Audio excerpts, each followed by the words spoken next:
नमस्कार दोस्तों।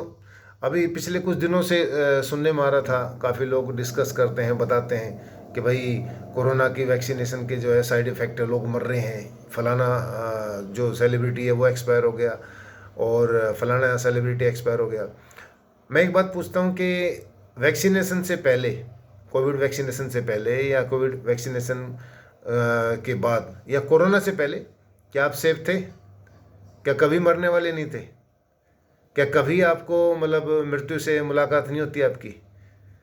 ये सब भ्रम है इंसान का कि भाई कोरोना ये तो एक कारण होता है कि हाँ भाई कोरोना से मर गया, कैंसर से मर गया या फलानी बीमारी से मर गया, लेकिन ऐसा कुछ भी नहीं है। भगवान ने जब जिसकी सांस लिखी हुई है वो उसको जब ही जाना है। अब हमारे प्रेमानंद महाराज हैं, पिछले 17 साल से दोनों किडनी खराब है, डायलिसिस पे चल रहे हैं और राधा मैया की कृपा से देखो बिल्कुल सही है। बिल्कुल सही का मतलब आपके सामने है, मौजूद है, सजीव है और लोगों को मोटिवेट कर रहे हैं अच्छे जीवन के लिए, उपदेश देते हैं अच्छे अच्छे, जिससे बड़े बड़े सेलिब्रिटीज़ की लाइफ बदल गई है। विराट कोहली हो, अनुष्का शर्मा हो, सभी उनके दर्शन के लिए जाते हैं। तो एक तो खुद भ्रम में मत पड़ो, दूसरों को भ्रमित मत करो। जीवन आसान है, ब्यूटीफुल है, उसको इतना मुश्किल मत बनाओ, क्योंकि आपकी गलत फहमी से, आपके गलत विचार से, आपके गलत वीडियो से दूसरे लोगों की लाइफ भी प्रभावित होती है।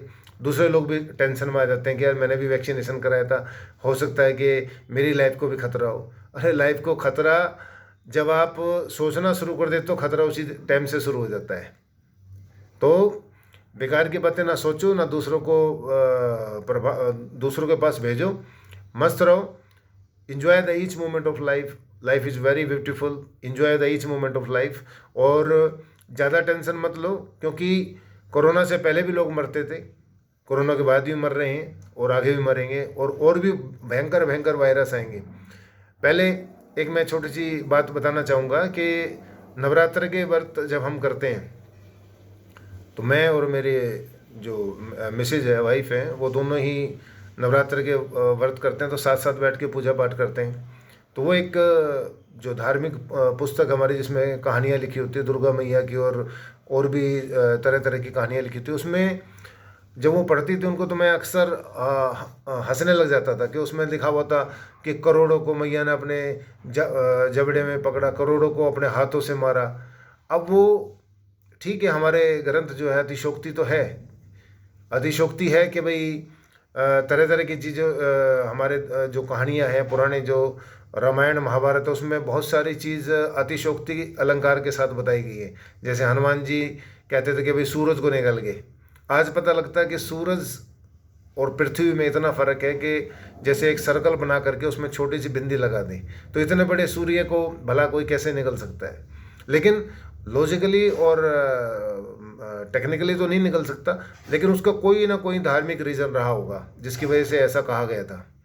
ऐसे ही उसमें जब मैं सुनता था तो बड़ा हंसता था अक्सर कि इतने करोड़ों लोगों को जावड़े में कैसे पकड़ सकती है मैया रानी। लेकिन जब कोरोना सामने आया, कोरोना से सामना हुआ, तब पता लगा कि कोरोना भी तो एक राक्षस ही है। एक मुट्ठी अगर हम देखते हैं तो एक मुट्ठी के अंदर करोड़ों वायरस आ सकते हैं हमारे। तो हो सकता है कि उसका जो लॉजिक है, हमारे धार्मिक ग्रंथों का लॉजिक है, वो दूसरे तरीके से बताया गया हो और हमने उसको अतिशोक्ति कर करके कुछ सुनने में आया और उसके बाद हमने अपने हिसाब से उसका लॉजिक लगा कर आगे बता दिया। ऐसे ही लोग भ्रमित रहते हैं और ऐसे ही लोग आगे आगे बढ़ा करके अपने हिसाब से उस सेंटेंस को, उस वाक्य को आगे बढ़ाते रहते हैं और हमारे जो माइंड है उसी हिसाब से प्रिपेयर हो जाता है। इसलिए अच्छी चीज़ों को, पॉजिटिव चीज़ों को फैलाओ, दूसरों को मोटिवेट करो जीवन जीने के लिए। और कोई भी प्रॉब्लम आती है तो डटकर सामना करें सभी मिल करके।